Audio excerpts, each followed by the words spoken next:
I love when I see this. Jerry G420 says, "I got ETH because of you, Big O. So grateful." When did you get it, Jerry? Because it went all the way to 900. So I'm wondering, did you get it at 900? Did you get it at 1100? At 1400? Because it's at 2300 now. And I truly believe it's about to catapult to 3,000 to 4,000 right now. Very soon. Very soon. It's right around the corner. I've been explaining to all of our beat writers there about crypto, but they're all lost. What can I tell you? They're all lost. Right, Furones? You're lost. You're not on the crypto bandwagon. No, I told you I've had my ether. Yeah. I'm in on it. I like that talk in the previous segment about the live betting. I have a friend that approaches it the same way. He especially likes to do it during NBA playoff season, and he just watches games, just feels the runs, the swings of momentum. And then I was even thinking right before you said it that it's similar to looking into the market and crypto and all that. Value. Yeah. Value. Mm-hmm. Yeah. Last night when the dollar stars popped up at plus 2.5 goals. I'm like, I'm taking this, bro. I'm taking this. The Panthers are going to win, but they're not going to win by 3 goals. That's easy money. Let me have that shit. and it's just not that I'm rooting for the Dallas Stars, but it's just an easy bet. You have to also, like I said earlier, you cannot be a fan. You have to be objective. Okay? Kind of like the way I do my show, whether people want to believe it or not. I call it like I see it. Whether you like it or not, I don't care, but I call it like I see it, and that's the only way you're going to make money. You have to take your heart out of it, bro. You got to put your wallet in it and your mind, not your heart. You do that and you're all right. Chris Greer, you're covering the best general manager the Miami Dolphins have had since the 70s. Do you realize that? 70s. Yeah, because Don Shula sucked in the 80s and the 90s. I love him to death, but he was a terrible GM, dude. A lot of the stuff that's gone on in the 80s and the 90s reminds me of the Miami Heat as of late. That they screw up a lot, but Eric Spoelstra is so freaking good. Mm-hmm. He makes things disappear. He makes things look better than they are. And Shula would have to coach his ass off in order to make up for his mistakes. So Greer runs circles around him in the 80s and the 90s, but the 70s. And to see what's gone on, the whole Tua thing, he's come out looking great now finally. The Austin Jackson and Liam Eichenberg thing to go along with Rob Hunt, that much maligned draft class is now looking a hell of a lot better. Yeah, and you turned me on to something there. The Don Shula as a GM in the 80s. See, I know my history, but I didn't really experience it year to year. So that's new to me, and it is kind of telling it because you would always hear, or I would always hear, well, Dan Marino never had the defense in the running game. So things like that. You draft Jay Brophy, Eric Kumaro, John Boza, Sammy Smith. It was on and on and on, trading Anthony Carter for Robin Senline. You trade for Hugh Green and he blows his knee out. You trade for a lazy Eric Green at tight end. I mean, dude, I can just go on and on and on and on and on and talk about the crap that we had to deal with, because it was really, as much as we all love Shula, if we're objective, his personnel decisions in the 80s and the 90s, freaking atrocious, dude. Yeah. And now, really now fast forwarding to today's day and age, you're right about Chris Greer. And even the ones that we were questioning, even the moves that we were questioning, now we're seeing them look absolutely tremendous. Where, maybe not you and I, but a lot of people, Tua Tagovailoa, they were looking at him. And through the first 2 years, then you get the right coach, the right system. You bring in a Tyreek Hill, and then you see the fruits of what Tua has been building for himself, and just you get the right situation to have it all married together. Austin Jackson in this system the same way, and then we see it culminate on a day like today, where before he goes into that free agency, which was a result of not choosing the fifth-year option, which you really couldn't have picked up last year based on what you had, the information you had at that point in time. You had seen 2 uneven seasons. You had seen the 2022 season where he had the back-to-back ankle injuries. So based off of that, you couldn't pick up the fifth-year option. You had to see him this year, and what you've seen out of him this year is that he is protecting Tua's blind side to the utmost, run blocking, pass blocking. He's just been such great value for the Dolphins at right tackle this year, and now he gets the contract he deserves, and he's locked in not only through the 5th year, through the 7th year now. Yeah, dude. This week he got a linebacker in the second level.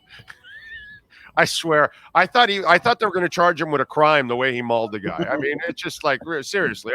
I don't know. I don't know if Austin also took his wallet at the same time while he was at it, but it was just like that linebacker was like, "Yo, bro, what did I do? Steal your lunch or something?" Like it was funny, bro. It was funny. He is a different player.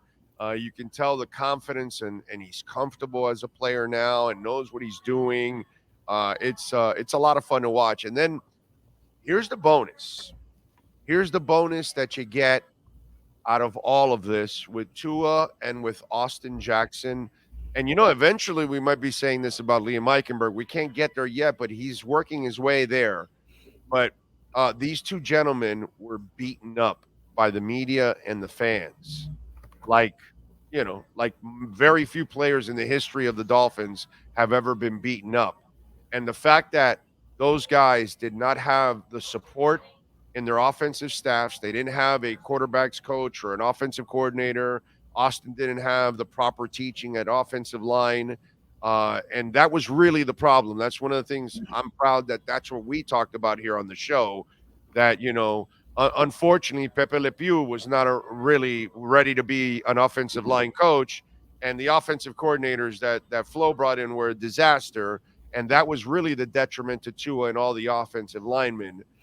The fact that those guys have mentally and physically were able to fight through all of that, which sometimes that pretty much buries some players. Some players, they just don't come back from all of that. That shows you that Austin Jackson and Tua Tagovailoa are also some pretty tough dudes, bro, mentally and physically. Yeah, and to your point, like what you just said about Austin Jackson and something you said earlier of how mean he plays sometimes, like that example of hitting the linebacker at the second level, he is so the opposite in person, as a person, as a human. Super nice. The nicest guy, gentle giant that you'll ever see, and right. then you put him on the football field. You see, like if you had to match faces, and maybe like if you watched an interview clip and then match, who was that blocker with that put that mean block on this guy, you would never guess Austin Jackson was the guy playing that mean to that level on the field. So it's amazing how he turns that on, and it's still a nice dude that we're going to hear from. I think over here along with Tua in a little bit, so we'll get to see him, hear from him, make sure everyone checks up on the updates there with his reaction to getting the new contract. And you're right about coaching, the system that you come into. As you were saying that, I was just thinking the way the national media specifically was playing up like Mac Jones for going into the Patriots, and how everyone was saying, well, he's going into the right system. Going over there, everyone projected him to be so extraordinary, and that he would just bridge the Patriots from Brady to the next era, and Belichick would go win however many other rings, and look how that's gone over there. So an incredible role reversal that we see the Dolphins now, that we're talking about it like this, that are just creating the right situation for so many of these guys. I know some of your colleagues have been trying to write about the apocalypse coming on the cap, which I don't believe it is, by the way. I think they're still 2 years away from really, really brutal stuff going on, and it'll be much harder for them. And that's when Tua's real contract kicks in, like his real money. I still think there's a lot of manageable stuff, and I think some players will be out the door, and they'll open up a lot of space next year to kind of accommodate. So I'm not really into the panic mode like some of your colleagues are in that room right now. And I don't know if you're one of them also trying to spew some panic for next year. But one of the reasons why I also think they'll be able to maneuver is what you just saw with Austin Jackson. Chris Grier, he more often than not is going to make deals that are going to be team friendly and flexible, and things that he can manage and move around. And that 3-year deal by Austin Jackson at that price to protect Tua's blind side, because he's basically the left tackle on this team, because that's what he is. And you're kind of paying left tackle, right tackle money. I think Chris Grier did a marvelous job with that contract. Yeah, certainly, and also it's just that Miami, if the players want to be here, then yeah, they may sacrifice a little bit. So sure, yes, there is a window. You have to speak if you have to acknowledge it. It's true in the NFL, and there's always ways to work around it. All the cap gymnastics, and Brandon Shore will do an incredible job with that stuff, working alongside Chris Greer and Marvin Allen. But so you do have to acknowledge there will be a window here coming up, but then you can work around it. And then once you do hit that point, now you have to just do it again where it's all right. You built a core through the draft. Then you started making all these moves, whether it's bringing in the Jalen Ramsey, Teron Armstead, Bradley Chubb, bringing in the Tyreek Hill, those type of guys, and putting it all together for the gaps that you need to fill. But then on the back end of that, then you'll need to, at the foundation of it, go back to the draft at another point as well, where you can get those rookie contracts. So I think now we've seen this front office do it now sort of both ways, where, all right, you built up a core with the draft. We saw that through those rebuilding years, the 2019, the 2020, and even the 2021 draft, where Jalen Waddle, Jaden Phillips, Javon Holland all came into the fold there. And then now put the pieces together, find the proven commodities where you can, and then build yourself a winner, a roster like you have right now.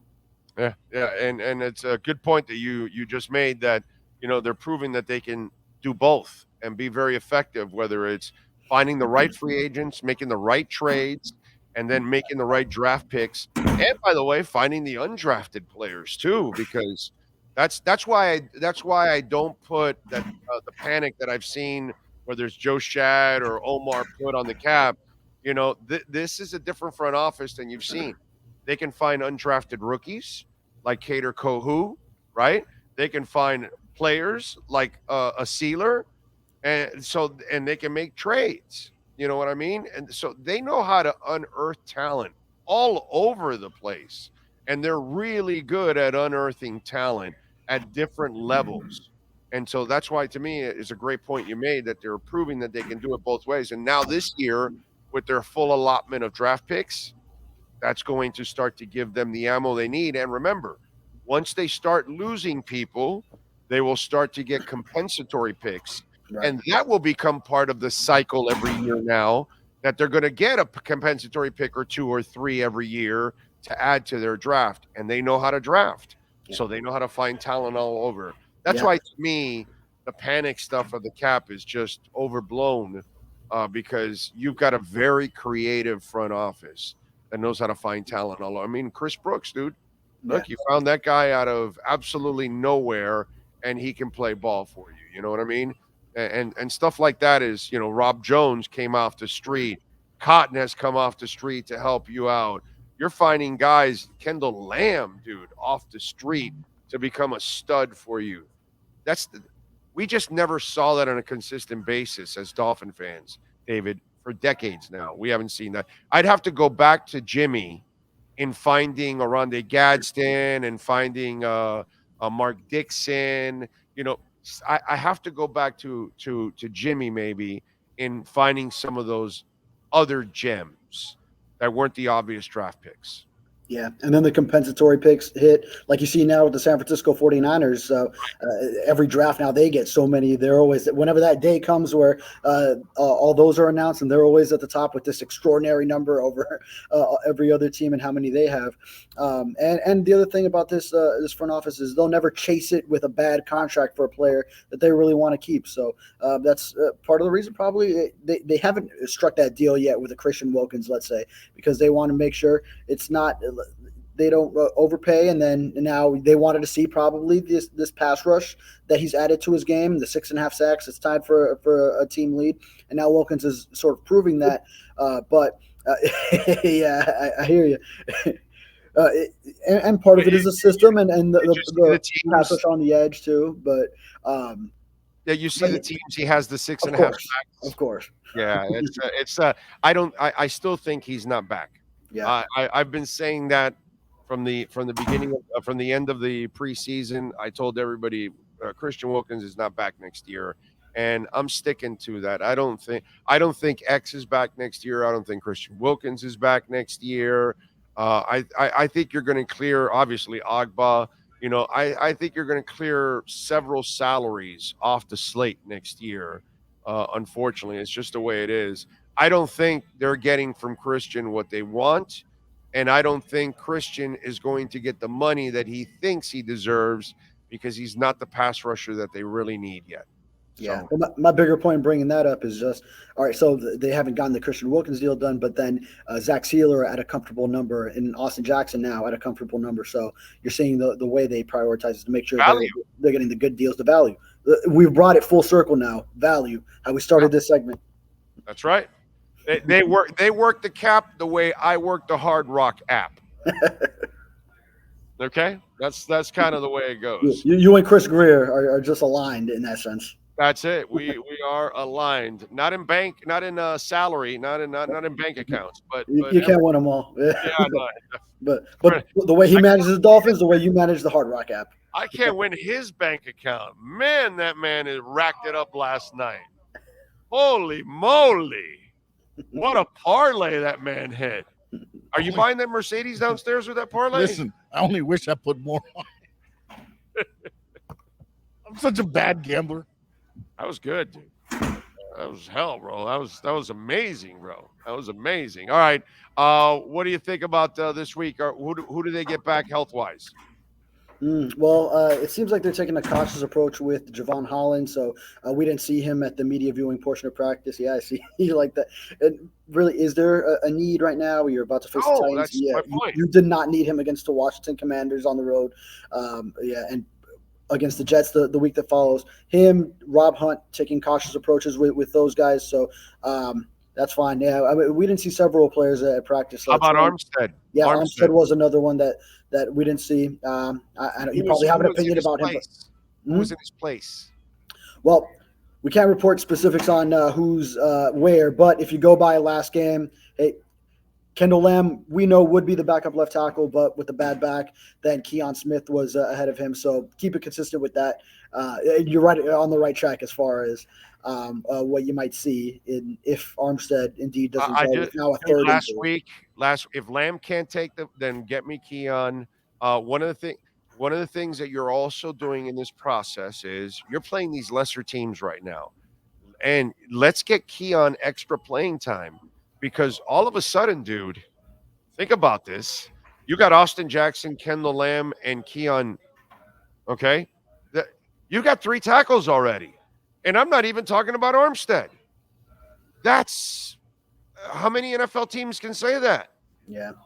Okay, so if you have an opportunity right now against these lesser teams to continue developing Keon Smith, because he's shown you something, then my brother, keep doing it, man. Keep doing it, because that's the kind of guy you can sign on a really cheap contract on an extension, because he doesn't have a lot of playing time, and you can use him as a key backup, because after next season, that's when Armstead is gone. That's when his window opens up for you to move on from. You won't be able to move on from for 2 years, this year and next year. It'll be in 2025, I think, is where the window is kind of manageable, if I'm correct. Am I right on that? I have to look back into those charts and everything. And yeah, not off the top of my head, but I think I believe you're right with that. Yeah. Yeah, I think it is. So you've got to plan ahead, and here's a great opportunity to keep developing Keon. Why not? And again, this is what we just talked about. This front office knows how to find talent, dude. Yeah. At all levels. And if this Keon Smith is the real deal, can you imagine how this team can find a Kendall Lamb and a Keon Smith off the street? That's like the Miami Heat finding Duncan Robinson and guys like that off the street that you're like, yo, dude, you got Caleb Martin off the street. You got all these. What are you doing? This is amazing. That's what it feels like now. What the Dolphins are doing are very Heat-like.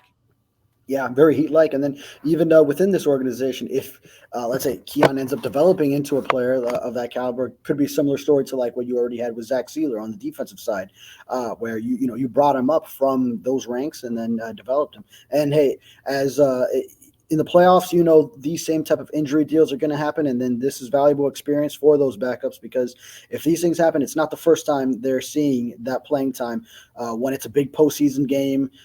If, you know, right now the Dolphins will be at home throughout the AFC playoffs, but if you have to go on the road, go into a tough, hostile environment, then dealing with the noise in a playoff game, then that's going to be tough for a left tackle, a young guy who hasn't seen things like that. So all that's valuable.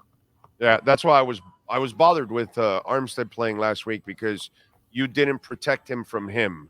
And that was a failure on the Miami Dolphins to do that. And you got to do that. That's the priority for them at this point. Which is something the Dolphins have done very well. But yes, yeah, not in that instance. Yeah, exceptional. They've been at it.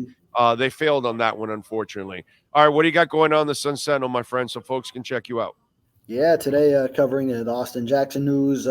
We'll be hearing from him. I'll be writing about Tua, see what comes of that press conference, and then I'm sure I'll be touching on things like Duke Riley filling in for Jerome Baker this week.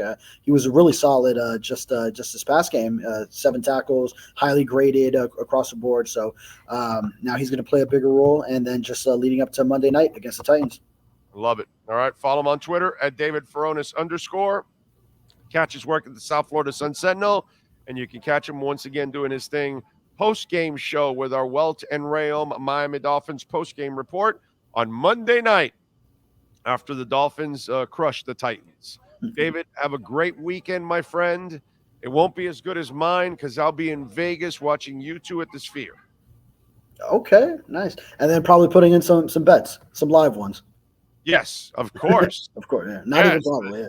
But that won't be on an app. That will be like at a window, actually. I'll be at a window. Actually, Sunday, I'm hanging out at the Palazzo.